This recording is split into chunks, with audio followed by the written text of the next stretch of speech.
Good evening, everyone. My name is Ken Pasika. I'm here to do the hands-on activity number 4, Introduction to Flip-flops. So first, let's go to the objectives. So first, synchronous circuits, flip-flops, and its equivalent logic circuit, different different types of flip-flop, application of flip-flops, application of each logic circuit under sequential circuits. So let's go for the meaning of synchronous circuits. So synchronous sequential circuits in digital electronics, a synchronous circuit is a digital circuit in which the changes in the state of memory elements are synchronized by a clock signal. So synchronous circuit depends on its signals, or especially the clock signals. And these sequential circuits are those which have the notion of an internal state. This notion of internal state is necessary because in sequential circuit, the output of the circuit is function of both the present input as well as the past inputs. So now,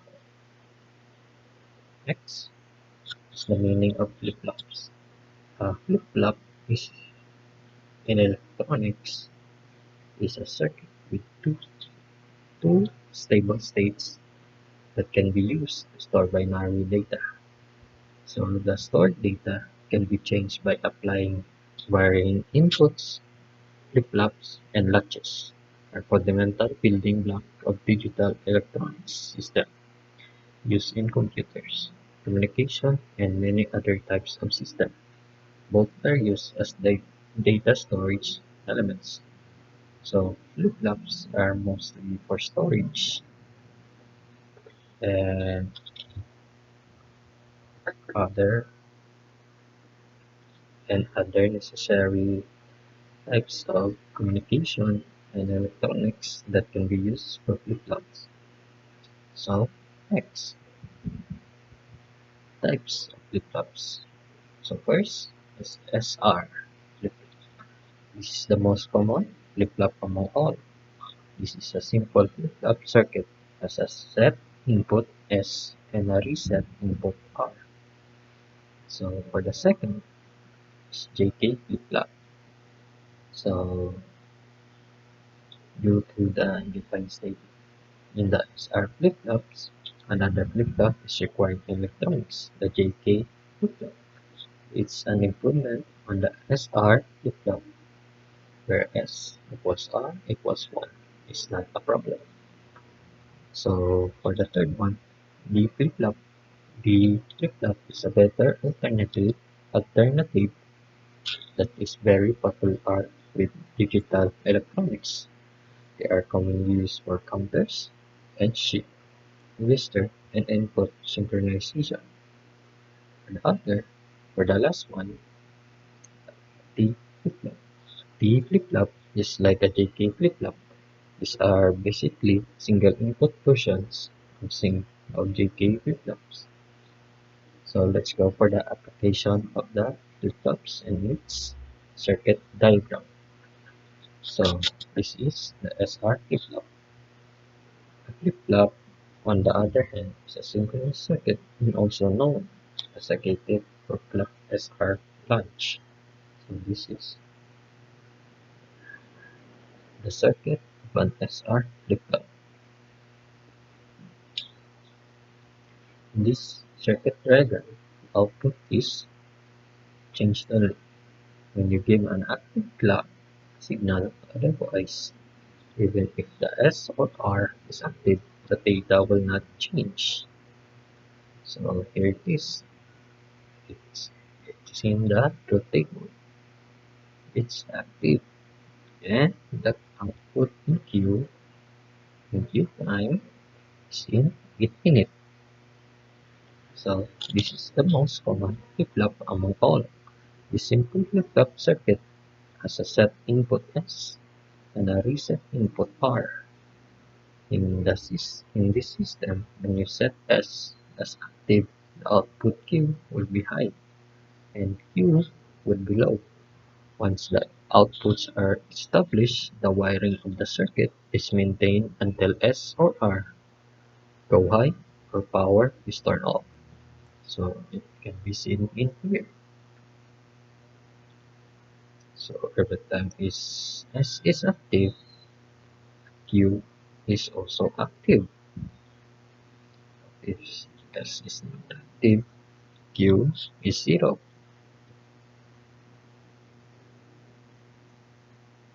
and Q will be high. So also here, if R is active, the output is here. So it's in the truth table that you can see that when input S and reset, when you see set S as active, the output will be high here, and Q high would be low right here. R is not active or the reset here. Once the output are established, the wiring of the circuits maintained until S or R go high or power is turned off right here, the truth table. So that's for SR flip-flops. So next is JK flip-flops. So due to the indifferent state of the SR flip-flops, another flip-flop is required in electronics. The JK flip-flop is an improvement on the SR flip-flop, where S equals R equals 1 is not a problem. The input condition of J equals K equals 1 gives an output inverting the output state. However, the outputs are the same when one tests the circuit practically. In simple words, if a J and K data input are different, then the output Q takes the value of J at the next clock edge. If J and K are both low, then no change occurs. If J and K are both high at the clock edge, then the output will toggle from one state to another. JK flip-flops can function as set or reset flip-flops. So as you can see, both are low, 0, 0. That means on, also 0. Here,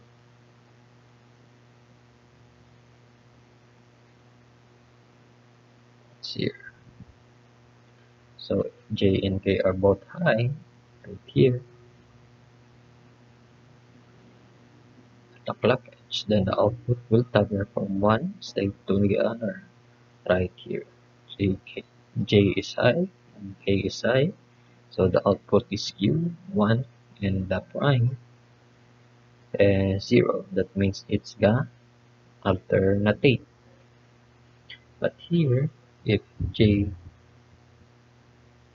here J and K data input are different, then the output Q takes the value of J at the next clock edge. So J is high, but K is different. It's in low.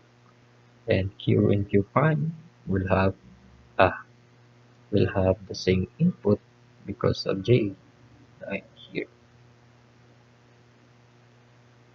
Oops.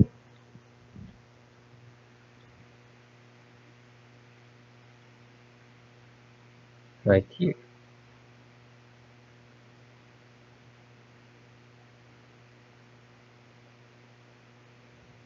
Then if J and K both are both low, then no change occurs. So right here. So that's for JK flip-flops. Next is D flip-flops. So D flip-flop is a better alternative and it's very popular with digital electronics. They are commonly used for counters and shift registers in input synchronization. In the D flip-flops, the output can only be changed at the clock edge, and if the input changes at other times, the output will be unaffected. The change of state of the output is dependent on the rising edge of the clock. The output Q is the same as the input, can only change at the rising edge of the clock. So this is the edge clock right here. It's going down, and as you can see, it's 0. And D is on 0 also, but Q prime is on 1 because the change of the state of the output is depending on the rising edge of the clock. So let's go in for the rising right here. 1 Q Q and Q prime is still 1. So this is a non-rising on the clock 0 1 0 1. So now let's go for all 1. Also for D is 1. Here in the D flip-flops, the output can only be changed at the clock edge, and if the input changes at at other times, the output will be unaffected right here. Because this is not a rising on the clock edge, Q is 0 but Q prime is 1. The same here. Because the input B is all 0, even if the clock is rising, Q is still 0. Now this D now is on change on high, and clock is on rising, Q now is 1 and Q prime is 0. The output Q is the same as the input and can only change at the rising edge of the clock, right here in the truth table. Clock is rising 1, D is now 1, and now Q is now 1. So that's for the D flip-flops. So for the last one, T flip-flops. This is the circuit for T flip-flop circuit in the truth table. So a T flip-flop is like a JK flip-flop. These are basically single input version of JK flip-flops. This modified form of the JK is obtained by connecting inputs J and K together. It has only one input along the clock input. These flip-flops are called T flip-flops because of their ability to complement their state toggle, hence they are named toggle flip-flops right here. Because it's a single input, as you can see 0, 0, 0, T is 1, 0, 1, 0 is now 1, 1, and E is 1, 1, 0. So it's the same as JK flip-flops right here. It's 0, all of it are 0, 0 is gonna be 0, 1 right here. I mean 1 output 0, Q prime is 1. This is because of the single input only, like the JK right here. So that's it. So this is for the T flip-flops and its application. Its application and application on sequential circuits. So thank you. That's all for the introduction of flip-flops. So thank you very much, and that's all.